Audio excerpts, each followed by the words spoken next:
From Storm Tracker 6, this is Forecast First, sponsored by Auto Owners Insurance. Simple human sense. Lots of sunshine across mid-Michigan today and warmer, highs in the 40s, but it has been windy and there's still snow showers to our north, but we'll stay dry here in mid-Michigan. To the south, we've got rain showers showing up, so we're kind of in between two systems.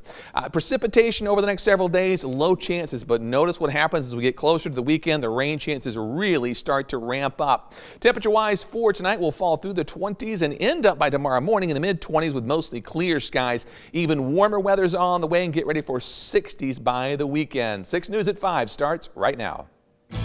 WLNS is here for you with 6 News at 5. Employees at an East Lansing restaurant accuse the owner of taking their online tips. It's our top story today at 5. Thank you for joining us. I'm Sherry Jones. Last week, after a server says he confronted the owner about pocketing the online tips, he says he got fired. 6 News reporter Taryn Simmons spoke to that employee. She's here for now with their complaints and the apparent resolution. Taryn? Sherry, Altu's Ethiopian cuisine has been an East Lansing mainstay for decades. Servers say customers can place an order and choose to tip in-house servers, the delivery drivers, or both. But they also say instead of ending up in their pockets, the in-house tips would go straight to the owner, Gutu Lencha's, bank account. We used to work very well together. Like, he had called me his right hand at one point. Like, it's only until this stealing of tips that we've had a lot of confrontations. Nathan Herendeen, a former employee at Altu, says that like many restaurants, customers could add tips to their online orders. You can click on that, see how much it was, processing fees, and tip. But Herendeen says since that day, the waitstaff hasn't seen some $2,000 in online tips. And that's a big deal because servers at Michigan restaurants make a lower minimum wage that's supposed to be bolstered by tips. So Herendeen confronted the owner. I asked him, hey, where are these tips going? And he says, they're going to my account. And I said, that seems illegal. That seems like... and he says, that's not illegal. Don't worry about it. But Sean Egan with the Michigan Department of Labor and Economic Opportunity says otherwise. Tips are for the individual employees that are given the tips. Management, whether it's assistant managers, owners, cannot participate nor take those tips. Herendeen says a couple of days after raising the issue, the owner fired him for violating company wellness and customer privacy. But he doesn't buy that. The only information that is available is name, phone number, and total.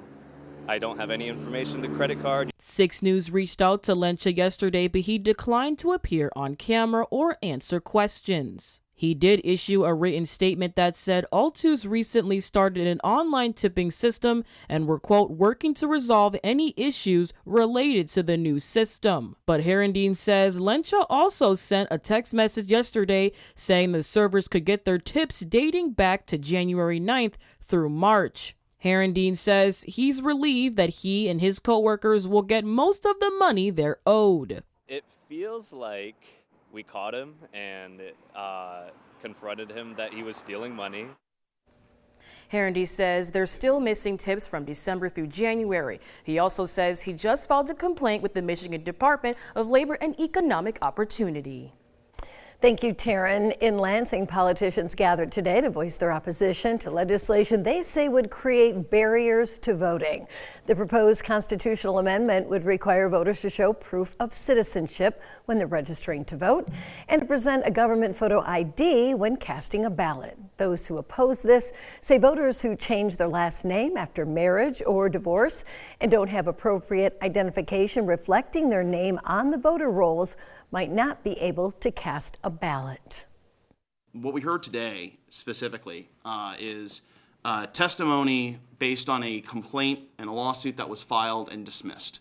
Now, it seems to me a little interesting that if you have a lawsuit dismissed, especially when the Secretary of State in their dismissal refutes your claims with cited evidence, all you have to do is go before the House Elections Committee and not have a chance for meaningful cross-examination. Now, this would require a 2/3 majority in the state legislature or a successful ballot initiative in order to go into effect. On the national level, President Trump appears to be backing up his national security team after inadvertently leaking details of a military strike to a journalist on the messaging app Signal. But some lawmakers are demanding answers. Erica Brown is here for you with the latest from Washington. President Trump says he stands behind National Security Advisor Mike Waltz after sensitive details of a U.S. bombing attack on Houthi rebels were discussed on the messaging app Signal in a text chain that included a reporter. He's a very good man, and he will continue to do a good job. Jeffrey Goldberg, the editor-in-chief of The Atlantic, was inadvertently included in the group chat. I've never seen anything like this. I've never heard of anything quite like this. Goldberg said military operations and their timing were discussed and said Defense Secretary Pete Hegseth shared sensitive operational details, including information about targets, weapons, and attack sequencing.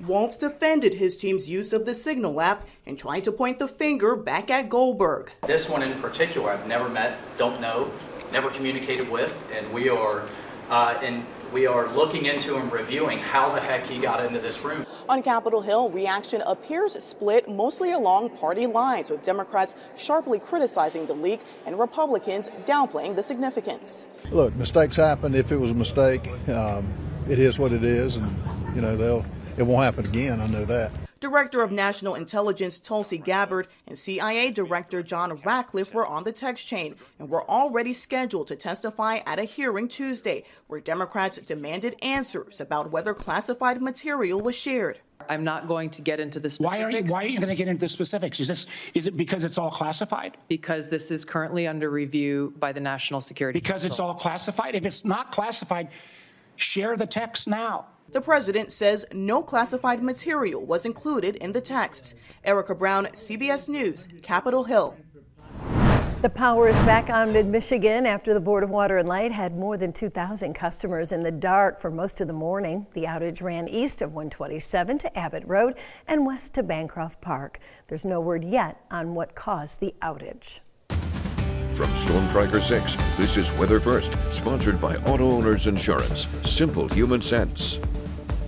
Well, today certainly temperature-wise was warmer than yesterday, but it still felt quite chilly outside with those brisk winds.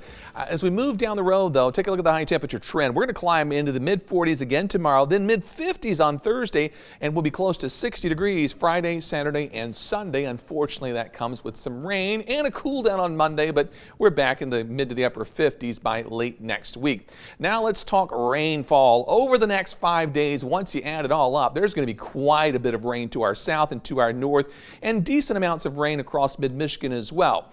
As you're making plans for the weekend, notice on Friday, a little green, some scattered rain showers. Not an all-day rain, 40% chance. And there is a chance on Saturday, but the bulk of the heavier rain shifts to our north. It's Sunday, which is going to be the wettest of the weekend days for us, with a really good chance and probably a soaking rain on the way to finish out the weekend. Temperatures currently 41 in St. John's, 39 in Ionia, 43 in Mason. It's mild outside, but doesn't feel all that warm. With those winds, it feels like it's in the mid-30s this afternoon, so it's definitely still winter coat weather, but sunshine does help just a little bit. On our Skyview network, notice lots of sunshine on the McLaren Cam. Temperature up to 44 degrees. That is our high. Wind gusts close to 30. Our morning low was down to 28 degrees. In Grand Ledge, I can attest to this. The winds were getting quite gusty earlier, almost 40 miles per hour. High temperature 42. Our current temperature falling just a couple degrees at 40. Jackson Cam, mostly sunny skies. The temperature now is up to 44 degrees. That is our high for the day. Winds gusted near 30 miles per hour just a little while ago.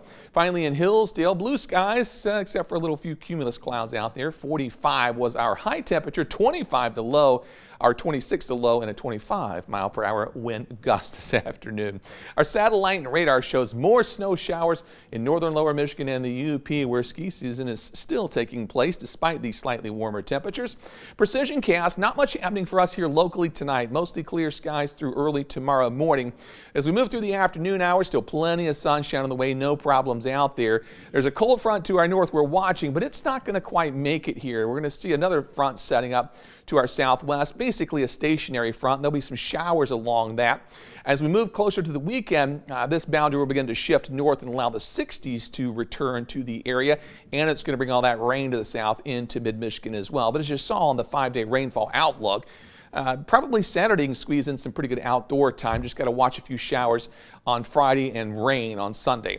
Tonight, 25 the overnight low with skies partly cloudy to mostly clear. Then for Wednesday, sunshine on the way. Temperature-wise, we'll top out near 46, and there'll be less wind around tomorrow, so it will feel better, despite it not actually being a whole lot warmer.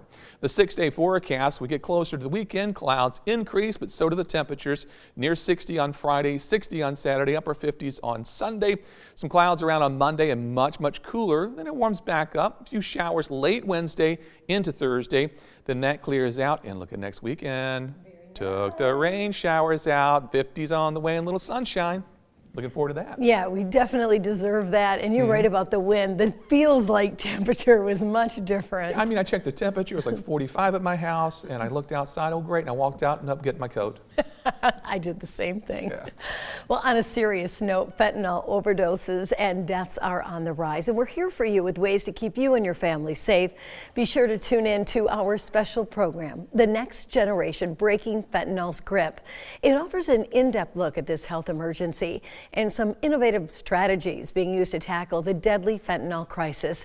It airs tonight at 9 on WLNS and tomorrow night at 10 on WLAJ.